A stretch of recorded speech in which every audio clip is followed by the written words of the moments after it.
Curious Lloyd. Look, everyone hates their job, everyone hates their boss, everyone hates how it crushes their dreams and destroys what little creativity they ever had. But things could be worse. But how much worse? These 16 jobs throughout history are horrible, disgusting, tedious and foul. They'll have you kissing your boss in no time.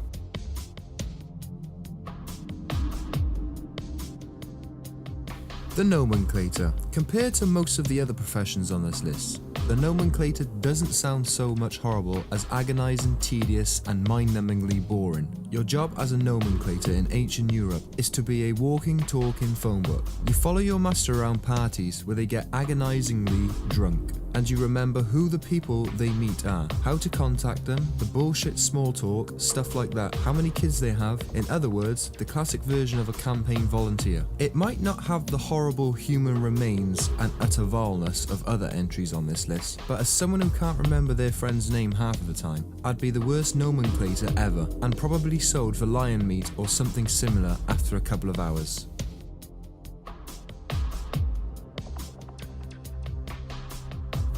The ship's surgeon. During the heady days of European naval battles, British aquatic domination, and general master and commander, the ship's surgeon received a lot of respect for not being one of the lower class, below the deck rabble who made up most of the shipmen. Instead, being a person of education and breeding. Unfortunately, they had to deal with the horrors of living in a cramped space with no hygiene and a high chance of disease and infection. You think scurvy sounds bad? Try treating a crew full of people like that, with their teeth falling out and bleeding everywhere, where you have to amputate and perform surgery without anything resembling sterile conditions, where rampant corporal punishment means frequent infection and gaping wounds that are hard to treat. Can you imagine the infection that you would get in someone's back after being whipped for talking back to the captain? Trying to save people's lives among the filth and grime. How utterly miserable.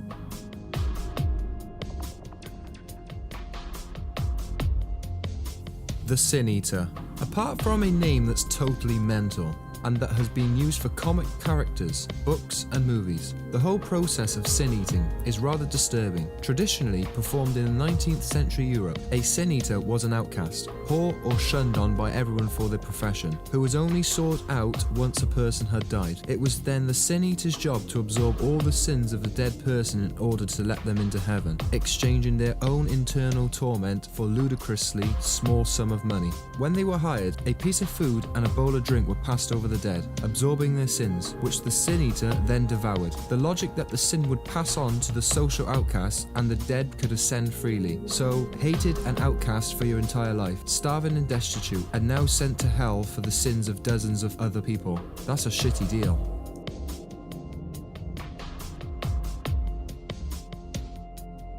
A punkawalla. Not dangerous, but agonizingly tedious. A punkawalla's job was to be a human fan. During the days of the British rule in India and Pakistan, ceiling fans were the hot new invention, but they certainly weren't motorized. Instead, a punkawalla had to spend all their working hours standing in one spot, pulling the controls for the fan to keep it going. The concept goes back much further than that, to that classic image of a slave fanning their master to keep them cool. What a soul-crushing and tedious job. In some ways, it's even worse if you aren't a slave, because you know that's the only job you could get at keeping some rich person cool on a hot day for almost no pay.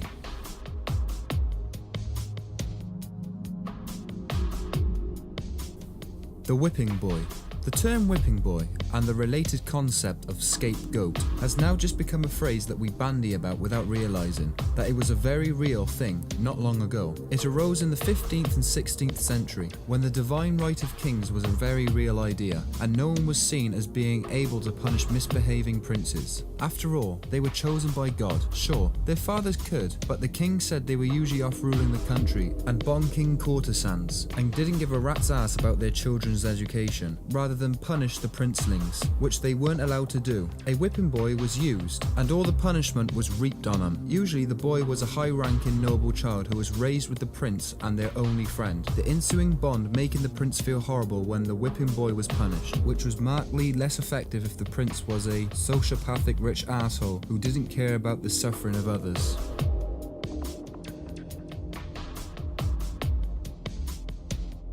The soap maker. Soap's clean, right? Surely making it would be rather pleasant and nice smelling endeavour, right? Well, in medieval and ancient times, being a soap maker was like being an industrial chemist, but without any sort of protection. There were no fume hoods in ancient Britain. The early recipes for soap contained ingredients like lye, ash, and rendered animal fats. At its simplest form, it's just waste ash and leftover animal fat boiled together until it solidifies. I'm betting if you were to make that, it won't smell like daffodils or whatever the crap in your bathroom smells like. Now imagine you're in medieval Europe, part of a soap makers guild, and instead of working with incredibly harsh chemicals like lye, but without any real knowledge of protecting yourself from it. Fun, hey?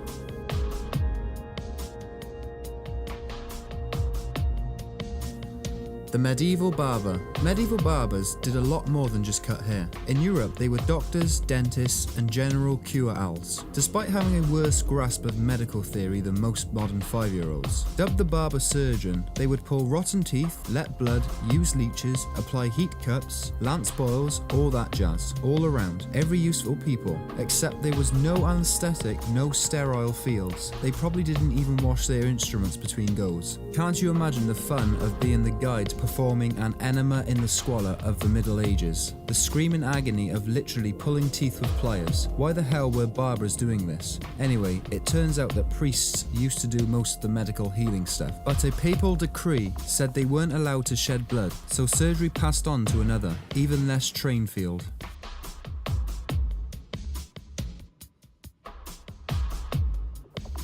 Execution cleaners. Whenever you start reading about ancient practices, sooner or later you're going to get against some truly horrific descriptions of torture and capital punishment. Executions were bloody, disgusting, and public affairs, sometimes lasting days at a time. Death by tiny cuts, being roasted alive in metal bowls, having your limbs ripped off, and all that sort of wonderful jazz. Also, being sawed slowly in half was pretty common. Mercy and speed were not at the top of the list of priorities until at least the French Revolution. Now think of the poor guy who had to clean up all the mess, the person who had to pick up the charred hunks of human flesh, who has to fish the bones out of the fetid water they slowly drowned in, the person who has to pick through the filth, excrement, and blood associated with human death.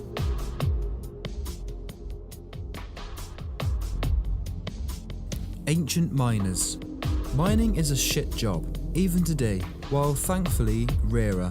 Collapses still happen and lung infections, cancer and shitty work conditions and injury, and now lower pay are still par of the course. Now imagine it was 100 years ago and you can understand how much worse it could be. Can you even convince of being a coal miner in those sorts of conditions? Where there are no oxygen tanks, no electric lamps, no elevators.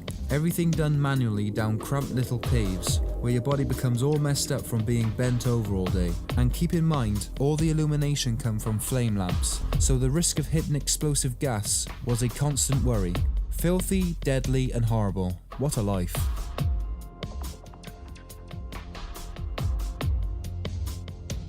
The body snatcher. In the 19th century, medicine was a rapidly advancing field, with new theories and practices revolutionizing healthcare. With this growth came plenty of new medical students, who desperately needed cadavers to learn on, but were only allowed to use executed criminals. With fewer than 100 people being killed in this way in the UK per year, it wasn't nearly enough to meet demand, so the business of the body snatching began. The resurrection men, as they were sometimes called, would have to dig up the freshly and sometimes not so freshly buried and sell them off. They got pretty cunning at it too, figuring out how to extract them without disturbing much soil, so as not to alert the bereaved as to the status of their loved ones. This was helped by the fact that body snatching was a misdemeanor, at worst.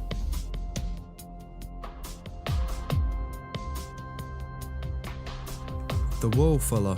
After you made a garment out of wool, after you've carded and spun and weaved, you are still not done, because now it has to be fulled. It needs to be scoured, cleaned, then thickened.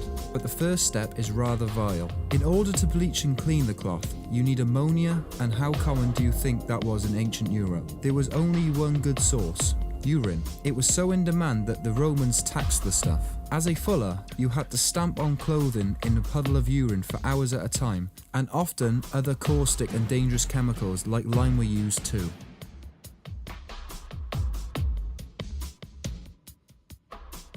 The leech collector. Everyone knows that leeches were a popular healing method throughout historic Europe, the whole bloodletting thing. So how do they exactly get the little creepy crawlers? Enter one of the worst gigs possible, the leech collector. There's only one way to get leeches reliably, and that's to let them attach themselves to you. A lucky few had old farm animals they could use for the purpose, but most of the women did this job relied on their own gams. They'd slowly wade through filthy swamp waters, allowing the leeches to latch onto their legs. Then they had to wait for them to have their full of blood before detaching, and after being gathered, no lighters or rubbing alcohol around. And if you tried to pull them off, the teeth detached and they were worthless, and wounds worse. Then you have to do it all over again. Expect now you're wading into the swamp with open wounds all over your body, begging for infection.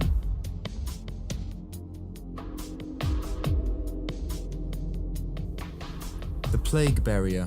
The Black Death killed 30 to 60% of the population of Europe as it made its multiple sweeps through time and again. Guess who had the incomparable joy of picking up piles of the deceased? That's right, someone's job was to go around with a cart, piling up the dead bodies thrown in enormous pits. Guess how clean it was? What was the only basic hygiene around anyway? And society crumbling around them, seeing as the mechanisms of the disease weren't understood in the slightest. The buriers just tied a rag around their face to stop the smell, and went about shifting the dead bodies. I can't imagine their fate was particularly pleasant.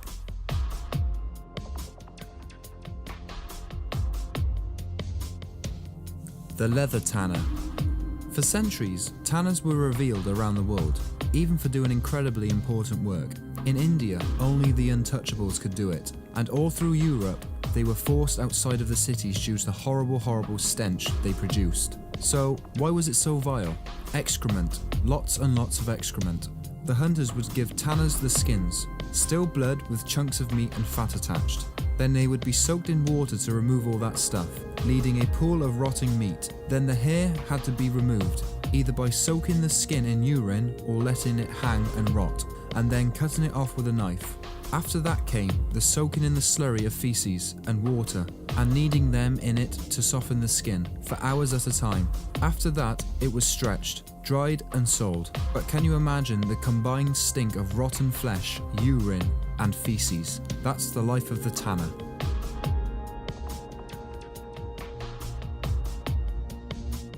The French beggar.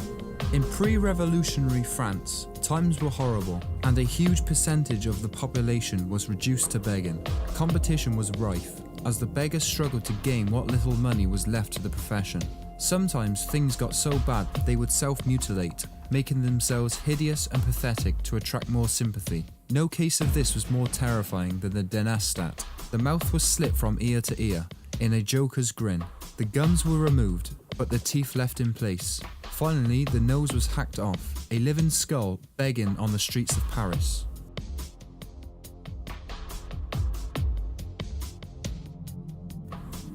The Gong farmer. Whenever you get humans living together, shit becomes a problem. Without plumbing, where does it go? Enter the job of the Gong farmer, the horrible soul who has to deal with cleaning out privies, long drops, shitholes and outhouses, and everywhere else you do your business. Called by this name in Tudor England, they've existed in one form or another in just about every civilization, and their lot is a bad one. The Tudor example is particularly bad because even though they were paid well, they could only work between 9 PM and 5 PM, were exiled to the edges of the cities, had back-breaking labour. You try digging out a cesspit, and would also sometimes die from the fumes. Aren't you glad that you're sitting in an air-conditioned office right now? So there you have it, the worst jobs in history ever recorded. If you enjoyed this video, give it a like, and maybe subscribe if you enjoyed this video or any of my other videos, and I will see you Sunday with another video.